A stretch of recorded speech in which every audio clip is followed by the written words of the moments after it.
Hello juniors. So I'm going to be honest, this video was completely unplanned, spur of the moment type thing, but I wanted to give you guys a video really breaking down each different kick that we do in demo. Now this is not going to be all the kicks that we do, obviously. There will be a separate video coming up for the more advanced kicks where I have a little bit more space and a little more height to be able to do it, but these are just the basic kicks. So I'll be going over a front kick, wheel kick, side kick, hook kick, and axe kick, all doing the demo version of them obviously, and giving you some tips to practice them.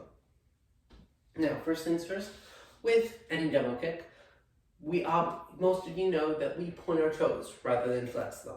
In regular class, we flex our toes to give us more of a striking surface for, say, a front kick. We curl our toes forward and kick back. But for demo, it's all about making our kicks look higher and look cooler. So we point our toes to make our legs look higher.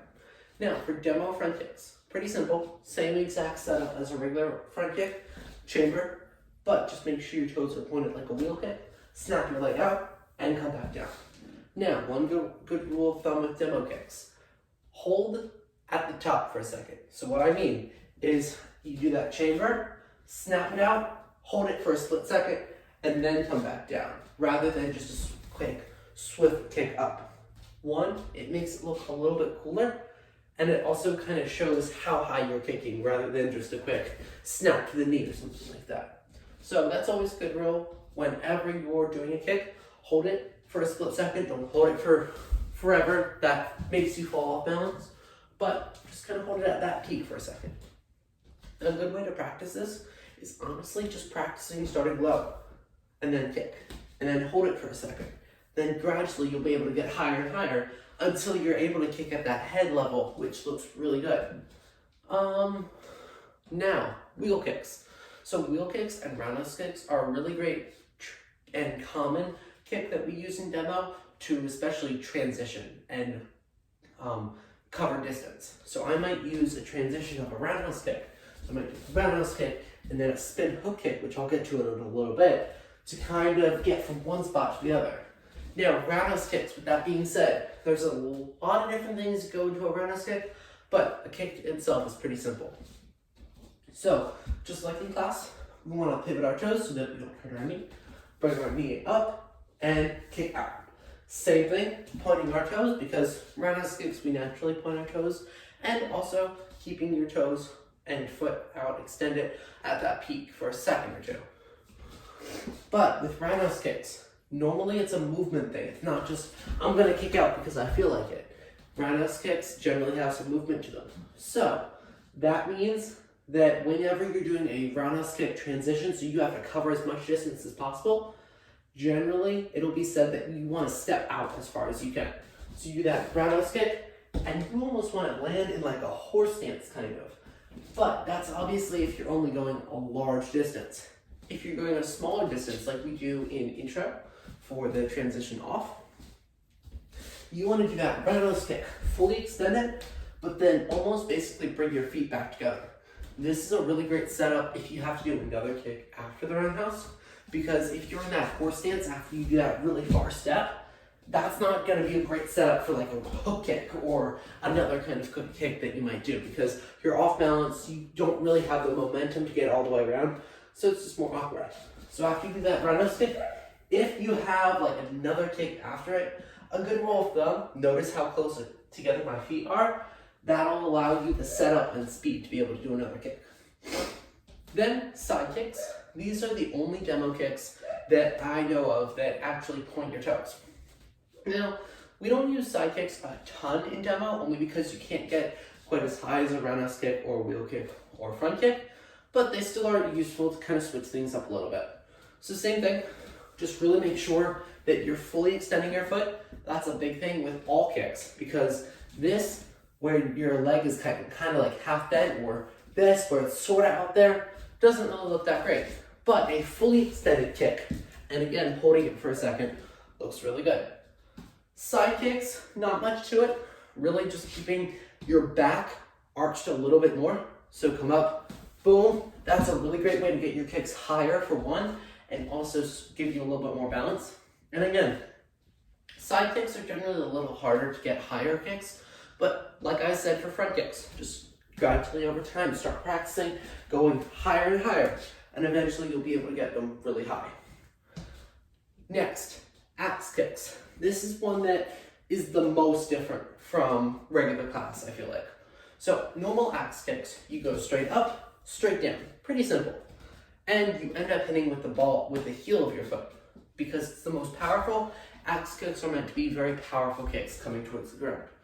Now for demo, they are one of the most common kicks used to show height or to set up for another move. So for example, actually before I do that, let me show you how to do an axe kick. So for demo, you want to come up and then down on an angle.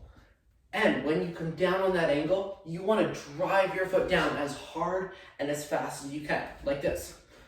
Up, down. And it's a little hard to see my feet right now, but my feet landed with my toes pointed, and I basically land with my big toe being the only thing touching the ground. So one more time, I come up and down.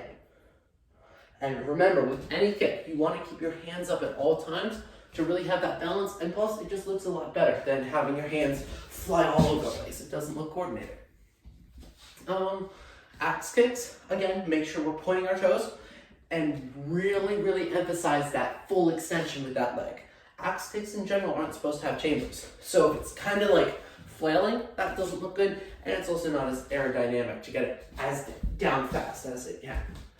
Axe kicks are really good to set up for other more advanced kicks, like I said. Like a really common one is an axe kick, then you'll go into like a hop 360 or a spin hook kick or 540. So get good at your axe kicks because then it's going to give a setup for more advanced kicks.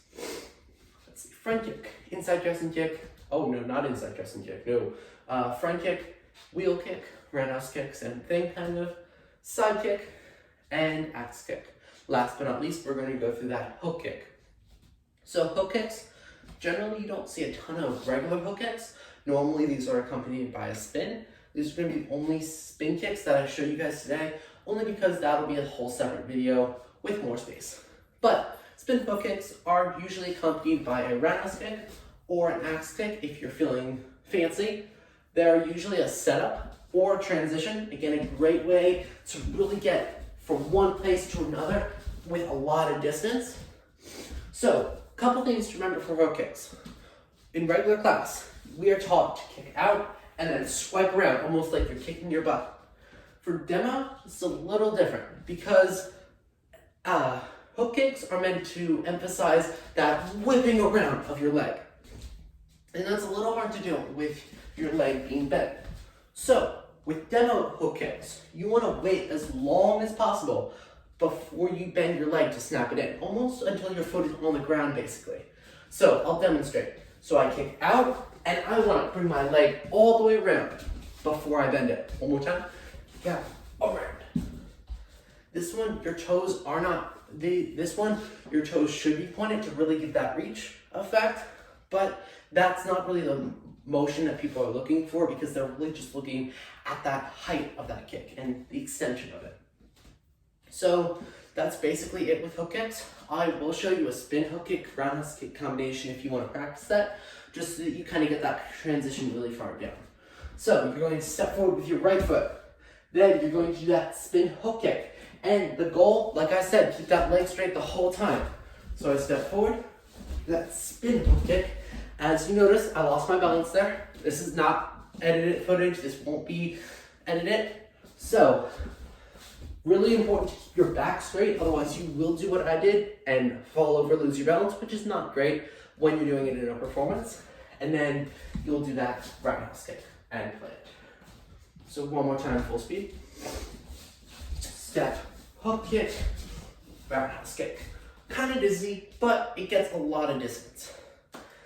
And that's pretty much it, juniors. I hope this helped. I will be, like I said, I will be posting an intermediate and advanced kick lesson for you guys because I know we said we were going to work on a lot of kicks and we haven't really gotten that opportunity. So this is a little jump start. See you at promotions, team.